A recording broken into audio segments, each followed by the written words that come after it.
Welcome back to Careers and Coffee Talk. I'm your host, Laura. Today I'm sitting down with someone whose career pivot is the definition of turning disruption into possibility. Eric Dolgus, known in the art world as E-Money, has built a thriving career as an illustrator, painter, muralist, and animator. His signature black and white line work, packed with hidden humor, has become instantly recognizable across the DC and Northern Virginia creative scene. But believe it or not, his creative life didn't begin in a studio. Eric actually spent years in a corporate job before a layoff pushed him to ask one of the hardest questions we ever have to face. What do I really want to do with my life? Spoiler alert, the answer was art, and he's never looked back. Today, Eric shares how he's built a career out of his creative voice, what mischief means to him, and how choosing to pursue his passion changed everything. Let's get into it. Eric, thank you for coming. I'm so excited I finally got you here. Thanks for having me. Sorry it took so long. It's all good. It's all good. I'm glad we finally made this happen. Now, you and I have known each other for a long time. Long time. Probably middle school. Yeah, at least, right? But back then, I don't think we were coffee drinkers. No, I'm That has evolved a bit. Still not. still not. So did you bring a drink with Yeah. you? And how are you like surviving without coffee? What are you drinking? So I brought my mug from that they give you when you graduate from our high school, or I guess maybe it is, but I brought my mug from that. A blend of a mint tea with a decaf Earl Grey. So I'm a big tea drinker, but I'm not real big on the caffeine side. So uh, Okay. I'm in tea season right now, and this is gonna be a fun blend for today's conversation. I love it. I feel like your pinky should be up. That sounds very fancy. I can do it. It's like a There we full, go. Perfect. the heaviest mug I own. I will say that. Well, the other thing I don't know about you, even though we've known each other since we were kids, is and you can pick any age. It doesn't have to be like when we knew each other, but what did you want to be when you grew up? Yeah, when I was a little kid, I wanted to be a cartoonist when I grew up. Like I was like, that's all I Mm. wanted to be. So it's cool how there's like some overlap there now. Yeah, for sure. Well, I want to get into all of that. Now we do, as you know, we talked about, we known each other a long time. We have a lot of mutual friends. Full disclosure, I did reach out to a couple of them to see what, keeping in mind this is a family-friendly show, what they would want to ask you, Oh, if they that's could ask you anything, okay. mostly related to your career. So, keeping in mind you haven't always been an artist, the first question comes from Melissa. Okay. And it is tell me about your first job or your early jobs. Oh man. So my first job, I was a busboy at Carrabba's for like 2 weeks, and it was awful because I weighed like 85 pounds at the time, and I was not strong enough to bust multiple tables. And it's also gross because like all you do, you're just swimming in olive oil by the time you go home. I cannot go into a Carrabba's to this day because it does not matter how far I am from the kitchen. All I smell is the kitchen, and I hate it. So I did that for like 2 weeks. And then I became a telemarketer, and that is where I got my introduction to sales, and I learned a lot there. But that's really my first job was being a telemarketer. I'm really sorry about your traumatic restaurant experience.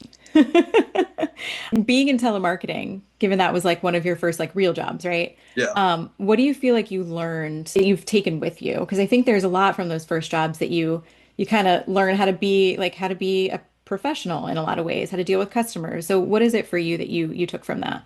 So I used to like when I would do interviews for IT sales jobs, I would explain to people like sometimes you see like a professional basketball player, and it would be like, when they were a kid, they had a hoop in the backyard, they were always playing, they played in youth sports growing up, all that kind of stuff. And that's like it makes sense when they get to where they are professionally. And then for Hmm. me, I just started doing sales at such a young age. It just like it got ingrained in me. So like telemarketing is much more of a push sale where like you basically call somebody, you're calling a stranger, and you're like trying to get them to give you money in 30 seconds or less for something they don't even know about. So like it's a very like push, push, push kind of thing.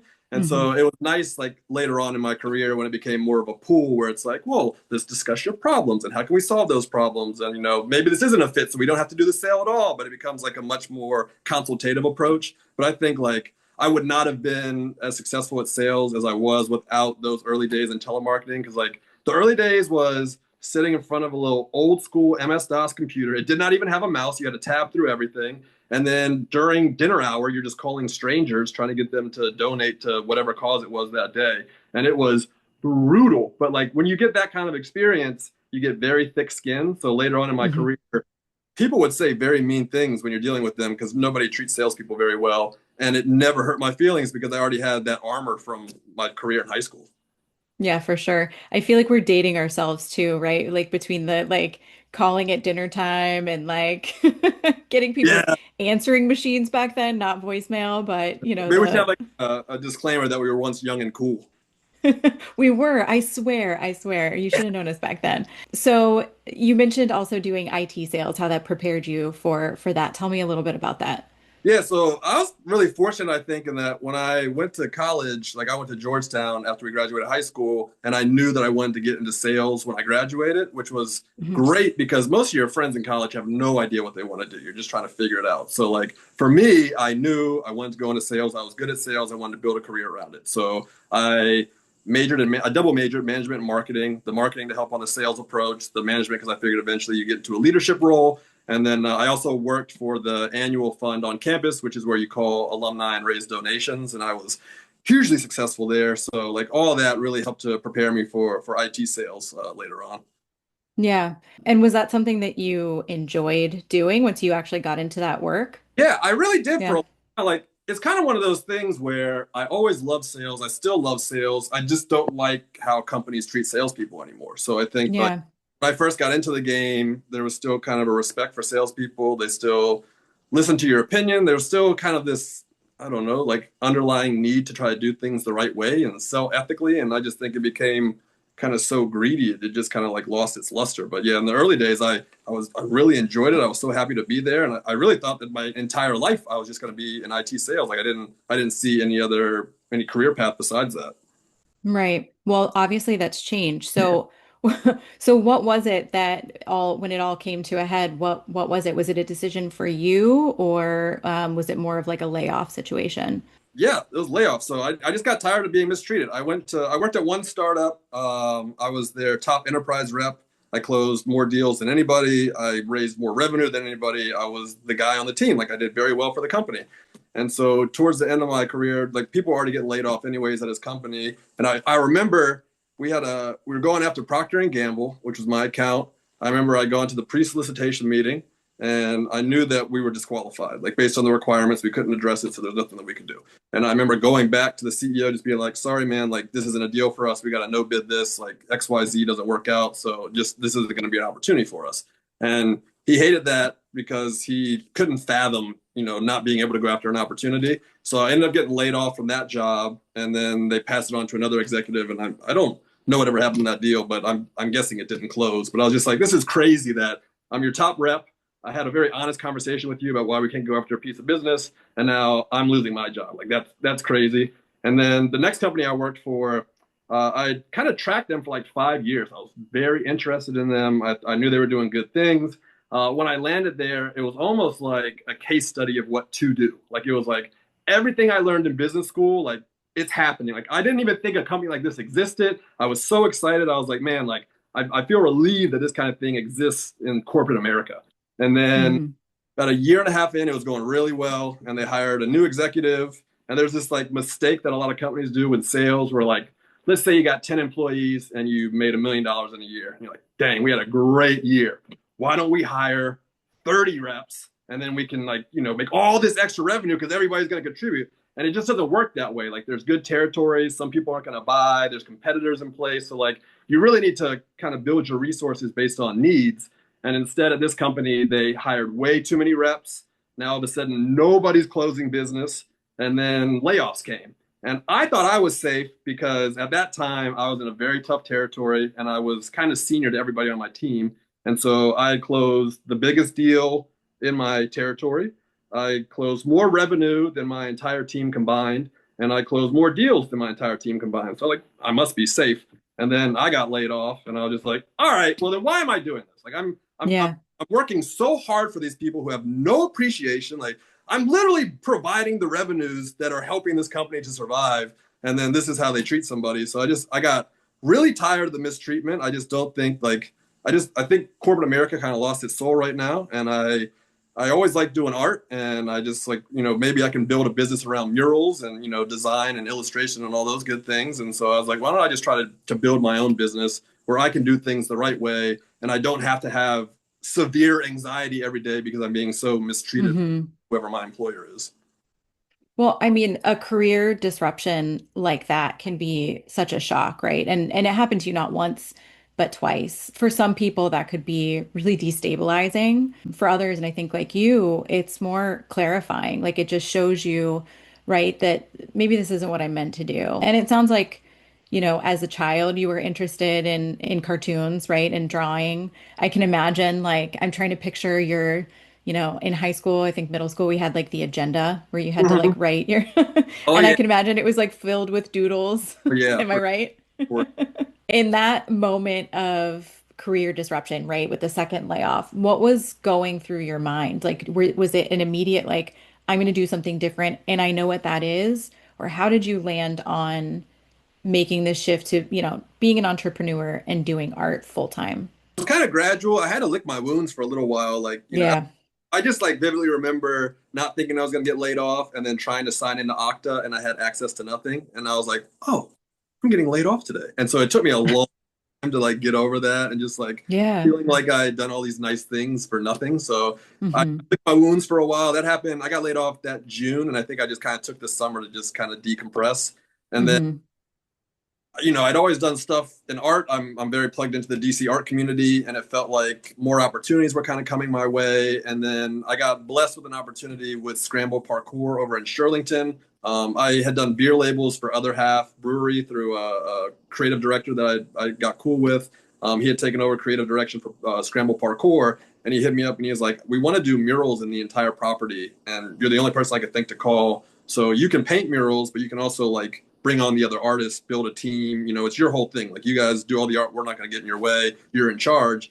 And we did it, and now it's the only mural gallery in the DMV. It is incredible art, and it was just like moments like that happen. And it's like kind of like, okay, maybe I can do this instead. Like it also, I'm sure when I was selling IT, I was solving problems and I was making people's lives easier. But on the art side, getting to see like what you create actually bring like joy and happiness to people is very fulfilling. So you kind of have that conversation with yourself where it's like, am I bringing more to this world doing art than I would be doing this Hmm. if that's the goal anyways? And so that kind of segued me into this more artistic career path. And then, from there, it's kind of like you figure out, I used to do a lot of cold calls for the company. Well, now I can just cold call for myself and I can build my own strategic partnerships and I can work with the people that I want to work with. So it's kind of like a natural progression that happens.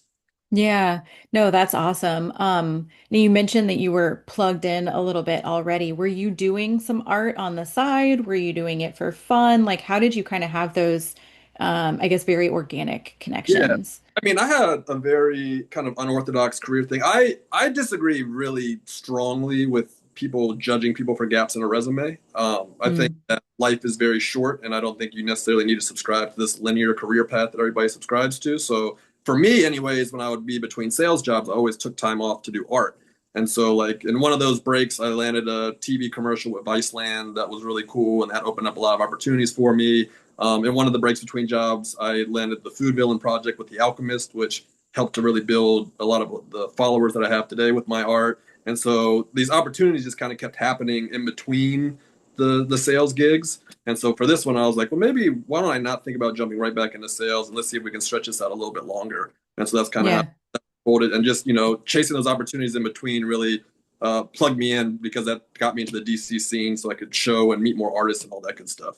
I love how very quickly you're breezing through Viceland and Food Villain. Those were kind of major. Tell me about both of those. How did you make those happen? Because they didn't just come to you, right? Like this is where like your sales and your customer relations experience really came to play, I think. So tell me about both of those. Um, the Viceland thing, Viceland for our younger audience, it was a very TV channel for a while, and they really, really leaned in on creativity and originality. Mhm. And they also had a black and white aesthetic, which spoke to me at the time. I do a lot of stuff in black and white. And so Spike Jones, the famous movie guy, he was their president and creative director at the time. And so I basically like went through his movies and stuff that he's done. He's also local. He's from Maryland. And I did one of my little like black and white Sharpie pieces and I just mailed it to the Viceland office and I was just like, hey, I got an idea for a commercial. love what you guys are doing over there. Like, here's all my information if maybe we can collaborate. And I didn't think anything was going to come of that. Like, usually, like, nobody cares when you're like, people, the unsolicited art, I think most companies don't really have an appetite for. And so I sent that on like a Monday, and like on Friday, I get a phone call, and it's from Brooklyn, like on my phone. And I was like, nah, there's no way. And I pick it up, and it's Spike Jonze's assistant. Shout out to, it was Emery Matson. She was the assistant at the time. And I still have the voicemail in my phone to this day. And she was like, hey, just to let you know, like, we received your art. Usually we just throw this stuff in the trash. She's like, our entire mail room has been looking at this for the last 15 minutes. So we called Spike, and he loves it. He asked us to send it to him so he could put it up in his house. And then he directed us to give you a TV commercial. So you'll be hearing from us shortly. And I was like, oh, wow, like, that's amazing. So I ended up doing Action Bronson was like their top star on the network at the time, and I'm a huge fan of his work. So I ended up doing kind of a custom piece where they kind of time lapsed it for the show. They made a commercial out of it and ended up behind Action Bronson on his TV show. And then because of that, Action Bronson had a concert at I think it was the Fillmore in Silver Spring. So I had Viceland connect me. I got to go backstage and meet everybody. Alchemist was there. And so I was just telling him, I'd love to collaborate with you. And he was like, yeah, we should like, I was like, I want to do some album art if possible. And he was like, yeah, maybe we can even do like an audio visual thing. I was like, cool. And then at the time, there was this dude, Mark, DJ Latin Heat. He was Action's manager. And so he linked me with the Alchemist because Alchemist had an idea for a project called The Food Villain. And so I guess initially the idea was to pull a bunch of artists together for this concept. But once I had the Alchemist number, I was just sending him art nonstop. Like, here's what we can do. Here's a character idea. Here's this. Here's that. And I did an interview with him one time, and he was just like, I just knew I had to work with this guy. Like, he sent me too much good stuff, so we had to, I ended up making it just one artist, and we worked together. And so then I did all the art for the Food Villain. I did the album cover. I did the merchandise. I did all that stuff. Like, it's cool when you pull it up on Spotify. Like, that's the art that I did. And it's just because, I cold called Viceland. I met the Alchemist. I told him I wanted to work together, and and also like just very fortunate. Like, it all happened kind of during the COVID era, so everybody's already kind of locked down and stuff. So it also made it a lot easier for those kind of collaborations because you're already stuck at home and you're just like to do something creatively. So kind of the stars were aligned for me on top of the cold calling efforts, but yeah, it's that all kind of came about. I love that. I don't think I ever knew the backstory behind either of those projects. So I think that's so cool to hear. And I love, Eric, that you like made it happen for yourself. You didn't sit around and wait for, another opportunity to come or let, I'm sure there was some like self-doubt and imposter syndrome and all kinds of things happening, right? But you didn't let that hold you back. And I just think that that's just so cool. The Alchemist had told me when we did this interview, he was like, it takes a certain level of confidence because he like was sending me like wild drawings, you know what I mean? Like I'm like depicting Alchemist and all kinds of like weird characters and stuff. And he was like, it takes a certain amount of confidence to just be able to send photos where you're like drawing people crazy, but you know that it's gonna hit. And it was just like I believed in myself. I knew Yeah. I had the muse on my side.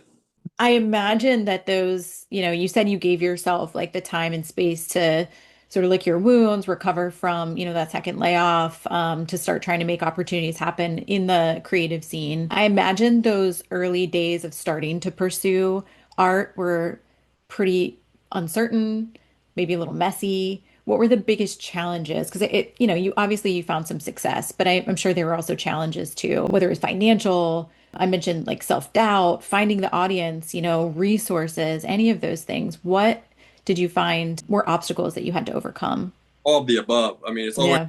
always hard to find your audience. It's always hard. Like, our main means of communicating with our audience is through social media, and it's just so convoluted now. Like, Instagram's a nightmare for an artist these days. So, like, trying to find your audience, but then trying to still get the brain share of that audience is tough. The financial side's always tough. I mean, for me, like, I'm really trying to go all in on murals. Like, I believe strongly in public art. I'm very fortunate that I've been able to work with most of the artists who have shaped public art as we know it in DC today.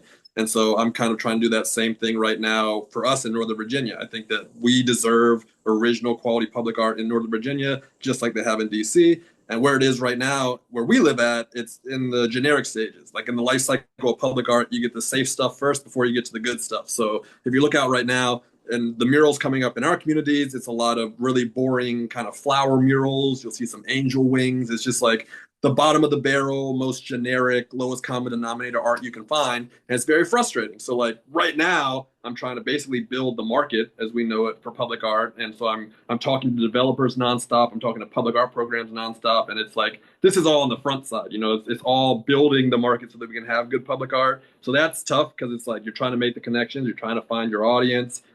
It's you're not scoring the murals the same way like you would if you're doing stuff in DC. So obviously that brings the financial concerns with it as well. So like all that I think is always a part of the art. I think that the thing that has helped me with all of that is that because I know these artists who are doing it, like when I meet with them or have lunch with them or hang out with them, like they always very sincerely tell me to keep on going. Like I can tell the belief they have in me is sincere. And when you get that from somebody who's doing it, these people are close enough to me that they could just be like, you know what, man, like maybe just go back to IT sales. Like, I know you're having a good time and everything, but maybe this isn't for you. But like they're all just like very, very enthusiastically like keep going. So, I think that I believe in myself, which is helpful, but also having good people around you who believe in you, who aren't yes men, who will still talk to you honestly. I think that's all helpful. But like to your point, like all those things have been challenges, all those things will continue to be challenges. And I think when you're self-employed, that's just kind of the way it goes. Yeah. I love that you kind of lead with the belief in yourself, but you feel like, the early wins were kind of what pushed you forward. I think the nice thing about art is that just like sales, there's very much a like, what have you done for me lately mentality. Mm, Even when you have a big win, it's a big win for a moment, and then it's just a memory of the past. And so the way I think about it, it didn't really hit me until recently because I'm going after all these bids, and then you have to like put in your biography, like what you did, like what artistic stuff have you done up to now that makes you qualified for this moment? And so acquiring those wins helps for that moment. So now I can be like, I got the Viceland commercial, I did the Alchemist project, I got the Giant bag, I did DC Walls twice, I've done Secret Walls 3 times. Like I've worked with these brands, I worked with the magazine, I've done these murals. So you slowly kind of start building your resume. And I think that's hmm. really what helps because it's like obviously you want to keep getting the wins and that's how you scale your business. But I think that it also contributes to the story that helps you to scale it out even further. Yeah, I think the other thing I want to talk about is your style because it's so recognizable. I actually want to share here, and we talked about this before. I did replace some of my own wall art with my e-money originals. So this was our wedding gift, my husband and I, our marriage merman. It has our initials on it. And then over here, and this is probably one of the most meaningful pieces that we have here. I'm not going to get emotional talking about this, but it was a piece that my late brother-in-law commissioned and you ended up doing for him. Had your firstborn, and he just wanted to do some art for him. And he had this idea with like the dinosaurs and the fire trucks, and then I thought it was a great idea. And coming from Adam, like I know like he's excited about this, I'm excited about this. And then after he had passed away, I just wanted to honor that because I knew like I'm 14, I'm an only child, but a lot of my friends, their kids consider me their uncle, and I take a lot of pride in that. So I also just thought from his perspective, like, he's the cool uncle, like let's make sure that the kids know that the cool uncle wanted this art for them. Yeah, that was so special. Definitely an emotional moment when you finished it and gave it to him. And he is 9 now, no longer into dinosaurs, but it is still hanging proudly on his wall as a gift from his Uncle Adam. Yeah. So thank you for that. I do want to talk about your style though, the humor. It's very unique. The black and white you talked about that, people really get pulled into. It's very distinctive. How did you develop that kind of signature aesthetic? All of the different pieces of that. Yeah. So I think that the root of my art has always kind of been just feel good art. Like I like creating stuff that people can laugh at and enjoy and smile. Like it's supposed to be lighthearted, while still being like very good on a technical side. Like I just kind of like bringing happiness through the art. And the one thing that there's kind of two things that come into play. One is that I always really want to develop a style that's all my own. And so like even that black and white style is kind of becoming these things that I call graffiti walls now. It's kind of evolving to that. But I have this theory that you should always be trying to be one step ahead because by the time somebody can figure out what you can do, then other people might try to copy that. So you always need to try to stay in front of the market. So I always like I wanted to make something really original that like felt like me that I could scale and kept to myself. And then the other thing that I think about all the time is I don't want to be pigeonholed. Like I know some artists who have gotten really good at their craft, but now kind of all the market asks of them is like this one style, and that Mm. would drive me bananas. So like when I was I minored in studio art as well when I was at college. And I remember in one of the painting classes that I took, we did a portfolio at the end of the semester, and everybody showed their work. And so I remember my work was on the wall, and every single painting looked different. Every single one looked like it was a different style, different whatever. And I thought that was so cool. Everybody else in the class looked like one same style through. Like there was no variation, nothing. And I was like, man, I really like this. Like I like the concept of like I don't have to be stuck to one style. I can do whatever I want. And so like it's really, really important to me to not be put into a box. So that's like I always want to evolve my style. I always want to keep it fresh, but I also want to make sure that I'm doing enough that you not just like, well, that's like the one thing he does. I kind of want it to be hard to define what I do so that way I can do as many things as I want. So that's also like a really big driving force behind my style and where it is today. Yeah, I love that because it also allows you to continue to like exercise your creativity, right? And like just have new ideas and not be stuck doing just one thing. Yeah. I have a couple of questions also from another friend of ours, from Kelly. Nice. Um, she wanted to know if there is any one recurring element in all of your pieces. If there's anything that you like, your kind of your signature thing, maybe not just the black and white lines, but something that you always include or incorporate into your work. There's a few things like there's this character that I tend to do in the top left of my canvases. It's just like a little face that I do, but I've been drawing that kind of guy forever. And so I like him as kind of an anchor point. It's a reminder Hmm. where I've come from. It's still relevant today. It's like, when you're in art, you want to kind of create your own characters that people associate with you. So there's this one little character that I do that I tend to start off all my pieces with, and it just kind of anchors that piece and the art as a whole. Because I'm e-money, there's usually some element of like a stack of cash somewhere. I like having that imagery in there. I think it fits well with the e-money aesthetic.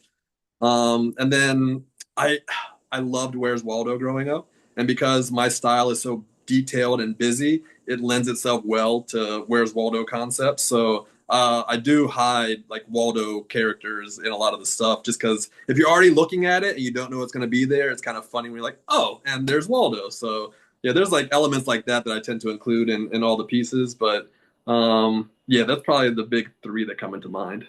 I love it. I love it. And I can definitely picture all three of those things. Yeah. The other question she had is who or what has inspired your art the most? Oof, that's a good question. Good It's a question. good one. Yeah.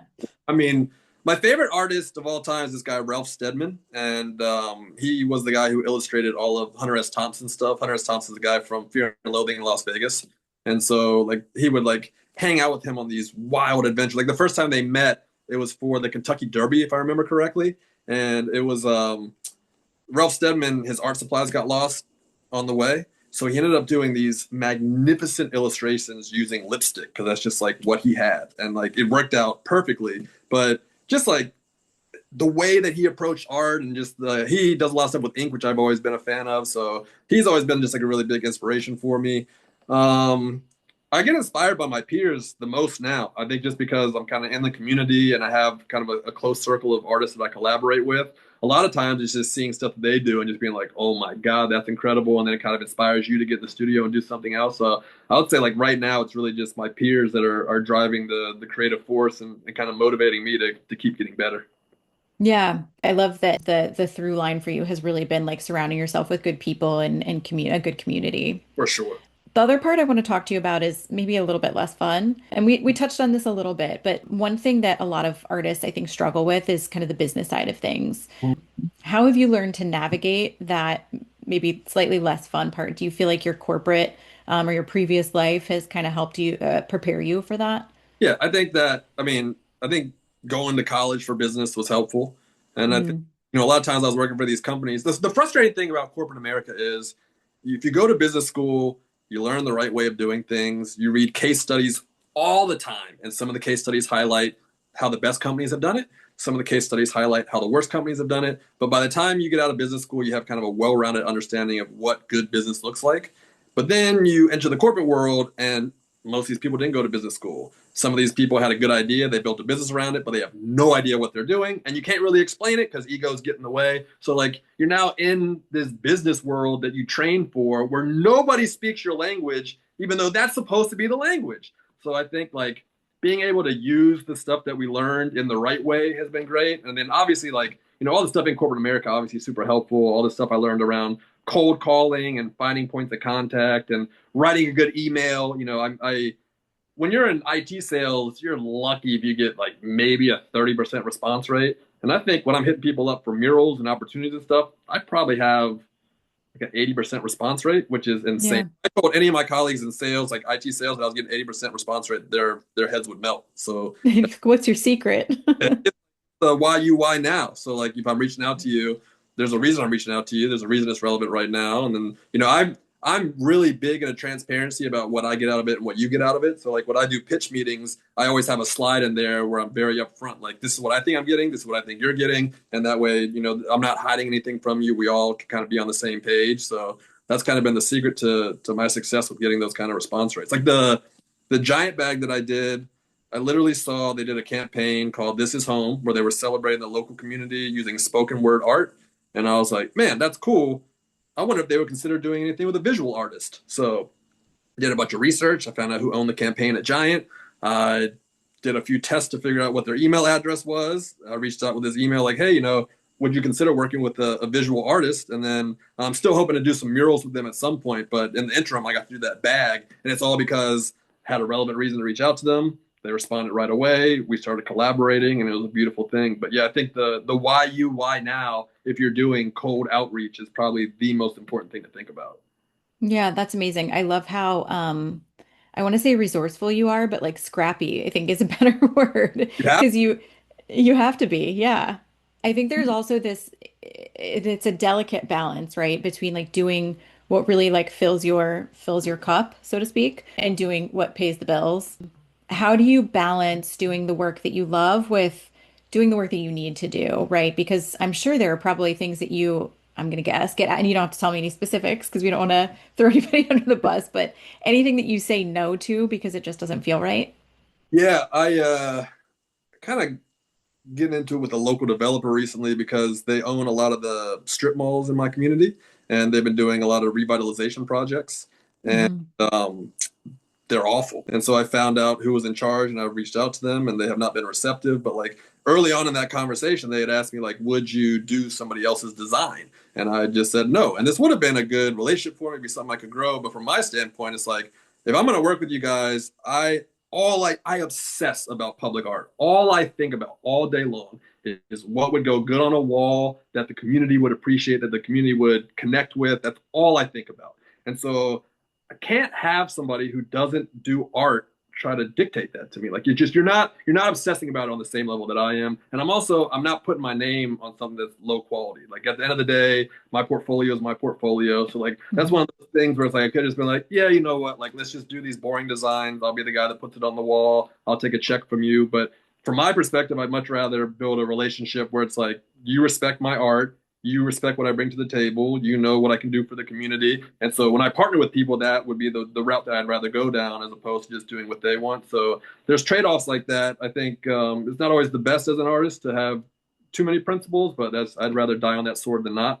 And then my strategy is as I scale things my way, eventually financially I'll be where I need to be, but I'll be doing it on my own terms. And I'd rather make those sacrifices now than be known as that artist who's just doing boring stuff that doesn't matter, that doesn't bring any value to the community. I'd much rather be on the other side of that where it's like, I waited a little bit longer. I got the right strategic partnerships in place. And now not only am I succeeding, but my community is benefiting from that as well.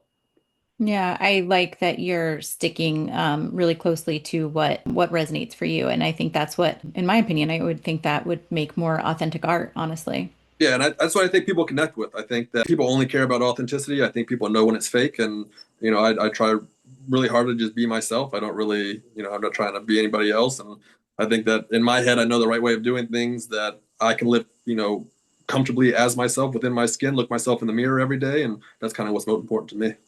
Yeah, I think that there's a lot to be said for that.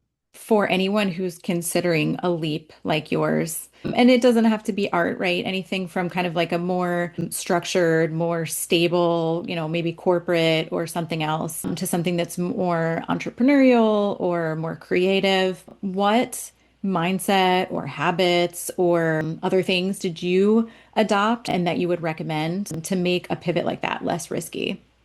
You have to be very self-disciplined. You cannot be self-employed and wait for things to come to you. You have to really go out and hunt for the business that you want to close. You have to be very active. You just have to take ownership. So I think that as long as you're comfortable being disciplined and working hard for yourself, then you can absolutely do it. But I'd say put some thought into the idea.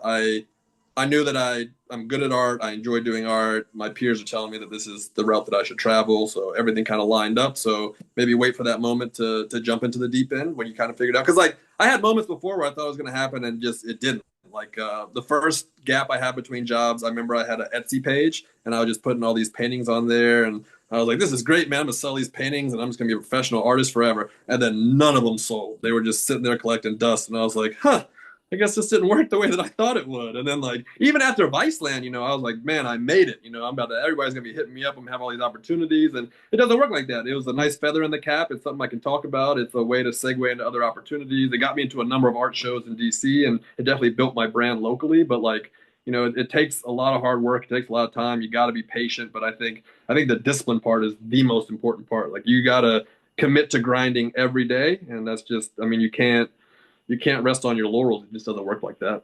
Yeah, no, it's exactly what I was thinking. It's like you can't, those wins are great, but they, like you said, it's like a snapshot in time. You have to keep using that to build and gain momentum. And even from there, continue. Like It never. it's a constant grind. Yeah, exactly. When you think about your corporate life versus now, how has your definition of success changed? What does success mean to you now? I mean, it's nice to not have crippling anxiety every day. Like the start by the end, would I would just be so like I remember I had like the last sales kickoff I went to, like the company wasn't doing well. It was right before the layoffs.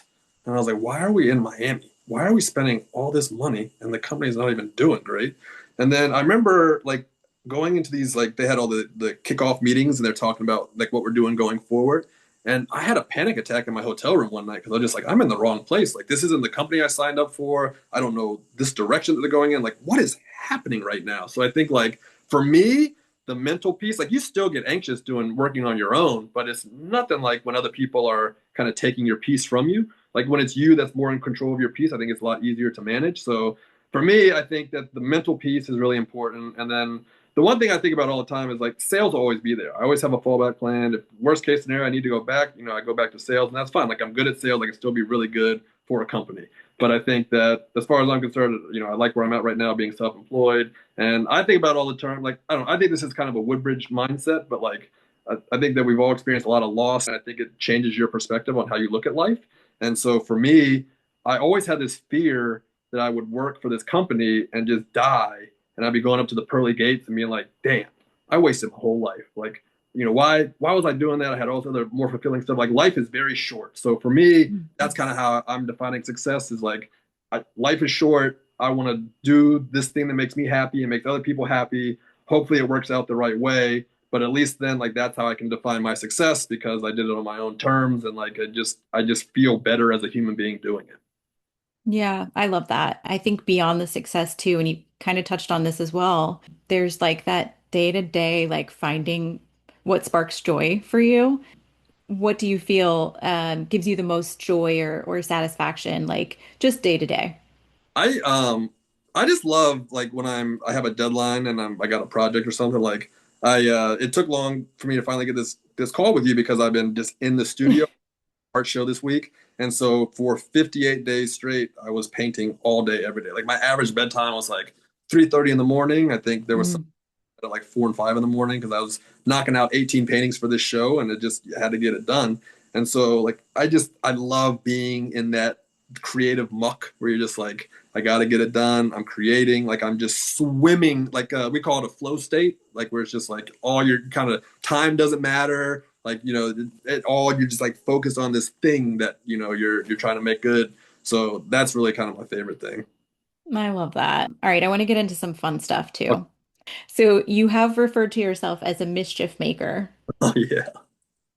So tell us one fun anecdote, and it could be art related or not, where you've really leaned into mischief and it's paid off. And just keep in mind, Eric, when you're answering this, that it is a family-friendly show. I know. Oh, see, my grandma is kind of the original with the mischief. Like when my grandma was a kid, her and her friend used to sit on the opposing teams, like football teams, stands during high school games, and they would just like run their mouths and like talk trash to the other team, and they just thought it was funny. And like my whole life, like one of my favorite memories of my grandma was. Do you remember Rainforest Cafe at Tyson's Mall? Yeah, yeah, Yeah, yeah. I went there with my parents, my uncle, and my grandma. My grandma was an illustrious cigarette smoker. And you could not tell her, like, she lived life on her own terms. You could not tell her what to do. And I just remember, like, she snuck off to smoke cigarettes in the bathroom and then came back. And everyone was like, who's smoking cigarettes in the bathroom? And it's just like, oh, it's clearly my grandma, but we're just not going to address that. There's like a lot of, like, she just kind of like introduced me to this thing where it's like, it's harmless fun. Who cares? Like, live life on your own terms. Life's short, anyways. On the art side, I mean, everything really kind of has like a mischievous side to it, I guess. Like I like dealing with pop culture. I was telling a friend recently, like this show I have coming up, I think I kind of explored a little bit of like the underbelly of pop culture. Like I got some fun celebrity mugshots in there that I painted. I just got like things that are kind of like off the beaten path, but still. So I think that kind of stuff is fun because people connect to it. It's still funny and there's still like, it's not just like the normal way of doing things. So that's I always try to think about that when I'm doing art. And then like when you're doing public art, anything you can put out there that's kind of tongue in cheek that people might catch after the fact is always fun. So I think that's always kind of a driving force. It's just kind of like sitting in the back of my head. There's a little bit of mischief in everything, right? So let's dream bigger for a second. Okay. If you were to paint, I know murals are one of your big things. So if you were to paint a mural anywhere in the world, where would it be and why? And then maybe what would it be? I kind of have a direct answer for this. I am trying very hard in Potomac Town Center. They put up a monster parking garage over there that is perfect for a mural. And I've been talking to Prince William County about trying to do a mural out there. They're still trying to figure out their public art policy, so it's kind of been a holding pattern. But like, it'd be fun to think big and think I want murals in whatever markets. I take a lot of pride in our hometown. I take a lot of pride in Northern Virginia as a whole. And so I have no murals right now in Woodbridge. And I want to have murals in my hometown. I want to, not only do I want to just like have good art for everybody that we grew up with in the area, but I also kind of want to set that message for the younger generation. Like you can do this. Like you can do art. You can be successful. Like if you want to pursue a creative path, like you can make it. Like, look, I'm from the same town you are. We're doing it right here. So like my goal is to scale up where I'm doing murals on the sides of buildings. That's really how I'd like my career to go. But I mean, just thinking right now, like my big goal is really trying to get, if not this parking in the garage, then some kind of a large wall in Woodbridge, because it would mean a lot to me to do some kind of public art in our hometown. Okay, I want to make fun of that answer just because I said anywhere in the world and your answer was a parking garage in Woodbridge. But you know what I love about that is that it shows your connection to where we grew up. It sounds to me like one of the through lines has just been making things better for people, which really resonates for me too. But that, you don't forget where you're from, and I love that. Yeah, man. So I I mean, want to make fun of you, but I won't. hey, I mean, you can, that's fine, but I don't know.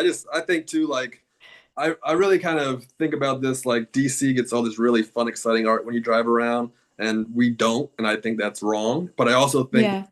when you look at it, like the way that the public art is moving right now, it started in DC, it's crept out to like Crystal City's doing a great job with their public art program. Arlington's starting to catch on. Fairfax is at the very beginning of trying to figure out public art, but like it hasn't really crept all the way to Woodbridge yet. And I think that, when you think about distance from DC, it kind of makes sense why it's slower moving to Woodbridge, but I would rather speed that up. It'd be really cool if we could get like a reputation of good public art in Woodbridge and for me to somehow be a part of that.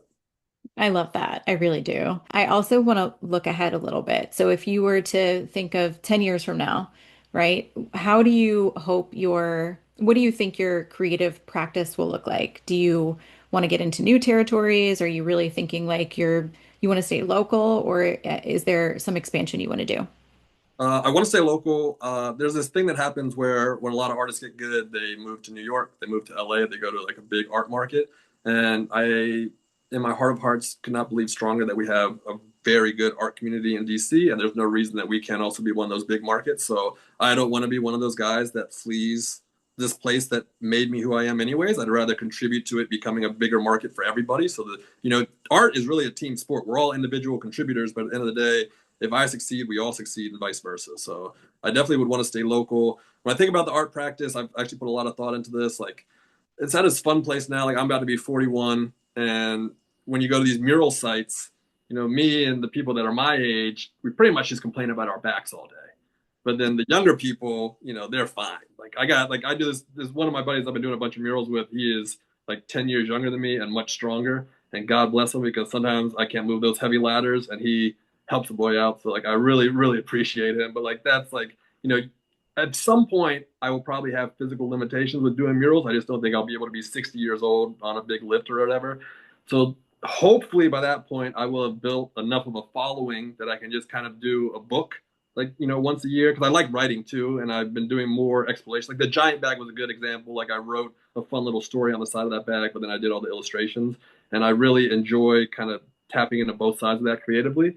So I think it'd be really fun if I could kind of evolve my practice into a place where I can do books that kind of do some fun creative writing with the illustration element to it that everybody can appreciate, sell enough of those every year that I can, keep living my life, and then just keep it moving from there. So hopefully, if everything goes the way I like it to, we get a nice, long mural career, get to put some really nice public art out there, hopefully pass that baton to the next generation so they can do even better stuff than I'm doing, and then just kind of, quietly merge into this person that's just more of an author that has a good following, but I can still express myself creatively. That's so great. And I love that you're thinking about it now too, because, we're not getting any younger. So you got to plan for the future. And especially, I think, as an entrepreneur, it's even more important to be planning ahead and thinking about what that looks like. Speaking of the future, I know you have some art shows coming up, and keeping in mind, this episode will be out in a couple of days. What shows or anything that you want to share that's coming up that people should keep an eye out for, especially Yeah, people local to the DMV? yeah. If you're local to the DMV this weekend, on Friday the 21st, running through the weekend, we're doing the Umbrella Art Fair. It's going to be at the Square, which is off K Street in DC. We'll be on the 5th floor of that building. Phenomenal space. This is the 5th year of Umbrella. I'm very fortunate that I've been able to participate in every year. I feel incredible about the body of work that I put together. I actually had a painting from the show go viral last year, but it was really fun to have that happen. And I think that the body of work that I put together this year is really special. So we have over 100 artists that are in participation. It is the best artists from the DMV, as well as some out-of-towners who are very talented. So it's the best art show of the year. I'm very thankful to be part of it. And for anybody that's looking for good art, come out this weekend. It's going to be a good time. That's awesome. Maybe I'll put this out a day early so that folks can still have time to go on Saturday or Sunday. Where can people follow your work? And perhaps more importantly, if anybody is listening and would like to commission art or reach out to you to do a mural or anything like that, where can they do that? Yeah, my website is emoneyoriginals.com. So you can find me on emoneyoriginals.com. Local like youth soccer org actually just hit me up on there for a mural like a week ago. So I'm very responsive. I usually get back to you within 24 hours. And then my Instagram is the $. I post everything there. It's probably the best way to see my catalog and what I'm working on. And I always post all the information there when I have art shows coming up. So the website or Instagram tend to be the easiest ways to reach out to me. Awesome. And if you're on video or listening on audio, we'll have that in the episode description. Thank you. Eric, I just want to thank you again. This was so fun. I'm glad you could take the time in between art shows. I know this is a big one coming up. So I just really appreciate your time and sharing all your insights and stories with us. Congratulations. I love that you're doing this. I think it's great that you had to deal with all that stuff with the federal government, and now you get to do your own podcast, and you can talk about the stuff you want to talk to while still kind of like highlighting the stories of others. And I think this is cool for you too, because I think as this continues to grow for you, this could also open a door for you doing like moderation at corporate events, because you're obviously very good at doing interviews and talking to people, and it's very natural for you. So it'd be cool to see this kind of what this is going to evolve, for you. Who knows? Maybe one day we'll do something together. That'd be cool. Thanks, Eric. This is fun.